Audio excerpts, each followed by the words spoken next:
जय मसीह साथै नमस्कार तपाईहरु सम्पूर्णजनालाई। साँच्चै आज पनि म तपाईहरुको बीचमा तपाईकै गवाई तपाईको आवाजमा लिएर म उपस्थित भइसकेको छु। डेभिड मेघराज सुनार। साँच्चै नै परमेश्वरलाई धन्यवाद भएको होस् जसले हामीलाई जीवित वचन दिनुभएको छ अनि प्रभु हाम्रो वास्ता अनि फिक्री गर्नुभएको छ। सो साँच्चै आउनुहोस्, जसै वचनले भन्दछ जसरी हाम्रो शरीरको निम्ति रोटीको आवश्यकता हामीलाई पर्दछ त्यसरी नै हाम्रो आत्माको लागि आत्मिकी भजनको जरुरत पर्दछ। साँच्चै अनि त्यो आत्मिकी भजन लिएर अनि आत्मिकी त्यो वचन लिएर तपाईको हाम्रो बीचमा उपस्थित होइसक्नु भएको छ प्रभुका दास पास्टर सिमोन। आउनुहोस् हामी उहाँबाट परमेश्वरको जीवित वचन सुन्नेछौँ।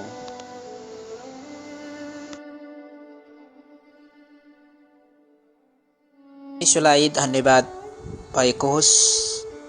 म सिमनको तर्फबाट यो अनलाइन संगतिमा रहनुभएका ख्रिस्टका प्रियजनहरूमा जय मसीहको न्यानो अभिवादन। निरन्तरमा तपाईहरुको बीचमा दोस्रो तिमोथीको पुस्तकबाट चेलापनको बारेमा सिकाउने क्रममा फेरि पनि आज तपाईहरुको बीचमा उपस्थित भएको छु। प्रियहरू, आज पहिलो तिमोथी 1 अध्यायको 13 देखि 18 पदबाट म तपाईहरुको बीचमा फेरि पनि चेलापनको बारेमा सिकाउन चाहन्छु र बाँकी आउनुहोस् वचनबाट हेर्नेछौँ।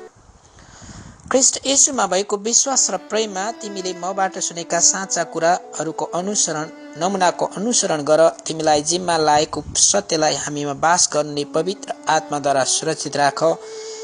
एसियामा हुनेहरू सबै मबाट तर्किएका तिमीलाई थाहै छ। तीमध्ये फुगेलस र हार्मोनिगस हुन्। प्रभुले ओनेसिफरसको घरनालाई कृपा राखुन्, किनभने तिनले मलाई अक्सर हौसला दिन्थे र मेरो साङ्लाको श्रम मान्दैनथे। तर तिनी रोम आएपछि दुई ती खोजेर मलाई भेटाए। प्रभुको दिनमा तिनलाई प्रभुले कृपा प्रदान गरून्। तिमीलाई राम्ररी थाहा छ एफिससमा तिनले मेरो पुरा सेवा गरेथे। वचन पढाइ र सुनाइमा परमेश्वरले प्रशस्त आशिष दिनुभएको होस्।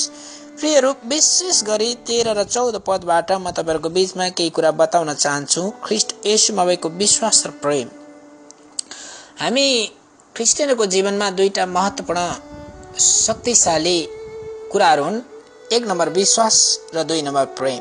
ख्रिस्ट येशू यो संसारमा रहँदाखेरि उहाँले सिकाउनु भएको महत्त्वपूर्ण दुईटा शिक्षा, एउटा प्रेम, 2 नम्बर क्षमाको विषयमा सिकाउनु भएको थियो।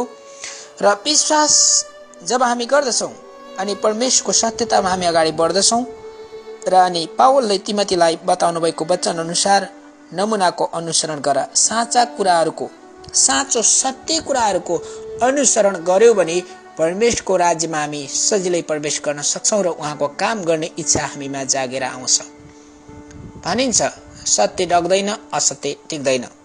हो, सत्य प्रकट हुन टाइम लाग्छ।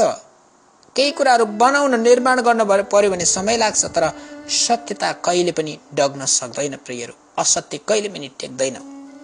र परमेश्वर सत्य हुनुहुन्छ। असत्य, झुटको पिता दुष्ट शैतान हो। दुष्ट शैतानले तपाईँ र म क्रिस्चियनहरूको जीवन जहिले पनि दुःख कष्टमा पार्ने र जाँच र परीक्षामा ल्याउने काम गर्दछ। तर सत्यको परमेश्वरमा पुरा विश्वासका साथ भरोसा गर्यौ भने हाम्रो विजय अवश्य छ। तिमीलाई जिम्मा लागेको सत्यलाई हामीमा वास गर्ने पवित्र आत्माद्वारा सुरक्षित राख। प्रियहरू, अलिकति यो चेलापनको विषय भएको कारणले गर्दा पवित्र आत्माद्वारा सत्यतालाई कायम राख भन्नुको अर्थ अहिले यो संसारमा प्रत्यक्ष काम गर्नु नै परमेश्वर पवित्र आत्मा हुनुहुन्छ। येशू ख्रीष्ट स्वर्गमा हुनुहुन्छ परमेश्वर पिताको दाहिने बाहुलीमा। पेन्तिकोसको दिनमा जब पवित्र आत्माको आगमन भयो त्यसपछि मण्डलीको निर्माण कार्य सुरु भयो। प्रियहरू, हो, तपाईहरु जति पनि जना अनलाइन संगतिमा हुनुहुन्छ, तपाईहरु कतिजनालाई पवित्र आत्मामा बढी भरोसा लाग्छ, कतिजनालाई पवित्र आत्माका कुराहरूमा अनि manifestation of the Holi spirit, पवित्र आत्माले देखाउनु नि कुराहरू तपाईहरुले सहमतमा नआउन सक्छ। तर तपाईहरुलाई we go to back the basis. यदि प्रेरित 2 अध्यायको मण्डलीको संरचनालाई यदि आज तपाईँ र मैले हेर्यौं भने पवित्र आत्माको शक्ति बिना मण्डली शक्तिशाली रूपले अगाडि बढेको छैन। येशूको सिद्ध जम्का भेट र पवित्र आत्माको शक्तिद्वारा नै पावलले अचम्म प्रकारको काम गरेका छन्। रोमको झ्यालखानामा साङ्लाले बाँधेको अवस्थामा नि फिलिपको पुस्तकमा पावलले भन्दछन् प्रभुमा सधैँ आनन्द र के कुराले पावललाई आनन्द बनाइराखेको छ पवित्र आत्माको उपस्थिति र चङ्गाइको कारणले गर्दा। प्रियहरू, म यही कुरा तपाईँहरूलाई जोड दिन चाहन्छु। जतिजना ख्रीष्ट येशूका तपाईँ सेला हुन चाहनुहुन्छ, जतिजनाले भविष्य प्रभुको काम गर्न चाहनुहुन्छ, जतिजना काम गरिराख्नु भएको छ, प्रियहरू, पवित्र आत्मामा हामी लिन हुन सिकौँ।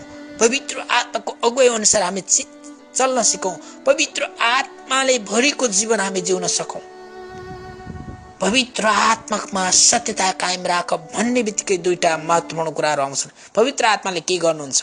एउटा आनन्दको उपस्थिति दिनुहुन्छ अनि चङ्गाई गर्ने काम गर्नुहुन्छ। प्रियहरू, पवित्र आत्माका वरदानहरू र पवित्र आत्माका फलहरू तपाईँ र मेरो जीवनमा फल्न अत्यन्त आवश्यक छ। फलहरू नफलिकन पवित्र आत्माका वरदानले काम गर्न सक्दैन। त्यही कारणले पहिलो प्राथमिकता तपाईँ र मेरो जीवनमा नमुनाको जीवन जिउनको लागि पवित्र आत्माका फलहरू गलाती 5:22-23 प्रेम, आनन्द, शान्ति, धैर्य, दया, भलाइ, विश्वस्तता, नम्रता, यी कुराहरू हुन अत्यन्त आवश्यक छ। जब यी कुराहरू हाम्रो जीवनमा फल्दै जान्छन् अनि परमेश्वरले दिनुभएको विशेष वरदानहरू, अगमबाणीको वरदान, चङ्गाइको वरदान, अन्य भाषाको वरदान, अन्य भाषाको अर्थ खोल्ने वरदान, यी विभिन्न प्रकारका वरदानहरू परमेश्वरले दिनुहुन्छ। यी सबै कुरा पवित्र आत्माद्वारा नै प्राप्त हुन्छन्। पावलले तिमोथीलाई सिकाउने क्रममा, इन्करेज गर्ने क्रममा, चेला बनाउने क्रममा, चेलापनको बारेमा सिकाउने क्रममा यही कुराको जोड दिएका छन्। पवित्र आत्माको सत्यताद्वारा मात्रै तपाईँ र मैले एउटा सच्चा साँचो नमुनाको जीवन जिउन सक्छौँ। के आज पवित्र आत्मा प्राप्त गर्नको लागि के तपाईँहरूमा भोक र तिर्खा छ? दाउदले के भन्दछन् प्रियहरू? भजन 42 जसरी हरिणले खोलाको पानीको तृष्णा गर्दछ, हे परमेश्वर म तपाईँको तृष्णा गर्दछु। के आज तपाईँ र म पवित्र आत्मा प्राप्त गर्नको लागि तृषित भएका छौँ? के आज भोकाएका छौँ? के तिर्खाएका छौँ? बाइबल अध्ययनमा के हामीले मन लगाएका छौँ? सङ्गतितिर हामी निरन्तर रूपमा गइराखेका छौँ? यदि परमेश्वरलाई दिने महिमा, प्रशंसाका भेटीहरू, दशांश भेटीको कुराहरू के दिएका छौँ? यी सबै कुराहरूद्वारा परमेश्वरलाई हामीले आदर गर्न सिक्नुपर्छ। अनि तपाईँ र मेरो जीवनमा परमेश्वरले अद्भुत प्रकारले काम गर्न सुरु गर्नुहुन्छ। म यही कुराको तपाईँलाई इन्करेज गर्न चाहन्छु। हो, आज यो व्यस्त संसारमा हामी चाहिने भन्दा बढी व्यस्त छौँ। सबैभन्दा व्यस्त बनाउने चिज रुपियाँ पैसा हो। हामी खान पर्छ, लगाउनु पर्छ, दैनिक जीवन टार्न पर्छ, तर परमेश्वर भन्दा बढी रुपियाँ पैसा महत्त्वपूर्ण छैन। सबै कुराको सृष्टिकर्ता परमेश्वर हुनुहुन्छ। प्रिय, परमेश्वरलाई पहिलो स्थानमा राख्यो भने सबै कुरा हाम्रो जीवनमा आउनेछन् अनि परमेश्वरले तपाईँ र मेरो जीवनमा नयाँ काम गर्नुहुनेछ। प्रार्थना गरौँ। प्यारो परमेश्वर, तपाईँलाई धन्यवाद दिन्छौँ, विशेष गरी हामीलाई शक्ति दिनको लागि, हामीमा बास गर्नको लागि, तपाईँको आत्मा हामीमा दिनुभएको लागि धन्यवाद चढाउँदछौँ। जतिजना अनलाइन सङ्गतिमा तपाईँका दासदासीहरूले, तपाईँका छोराछोरीले जुन यो वचन सुन्नुहुन्छ, म विश्वास गर्दछु उहाँको आत्मामा तपाईँको आत्मा बास गरिदिनुहोस्, ताकि तपाईँलाई मनपर्ने प्रकारको महिमा दिन सक्नुभएको होस्। ख्रीष्ट येशूको शक्तिशाली नाउँमा, आमेन। जय मसीह। हुन्छ, फेरि पनि परमेश्वरलाई धन्यवाद भएको अनि धन्यवाद छ हाम्रा प्रभुका दास पास्टर शिवनलाई पनि। उहाँलाई परमेश्वरले प्रशस्त आशीष दिनुभएको छ। यतिन्जेलसम्म तपाईँ हाम्रो बिचमा उहाँले परमेश्वरको जीवित वचनलाई तोड्नुभयो अनि उहाँलाई प्रशस्त मात्रामा परमेश्वरले आशीष दिनुभएको होस्।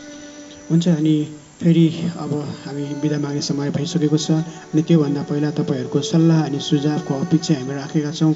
तपाईँको सल्लाह अनि सुझाव, तपाईँको वचन अनि त्यसपछि लिएर तपाईँको गवाही तपाईँले भन्न चाहनुहुन्छ भने यस कमेन्ट बक्समा गएर तपाईँको सल्लाह दिनुहोस् अनि तपाईँको वचनलाई कसरी हाम्रो यसरी रेकर्डिङमा पुर्याउने भने हामी तपाईँलाई फेरि हामी सल्लाह दिनेछौँ। त्यो दिन लागि तपाईँहरू सबैलाई धन्यवाद दिँदै यहाँबाट बिदा हुन चाहन्छु। जय मसीह।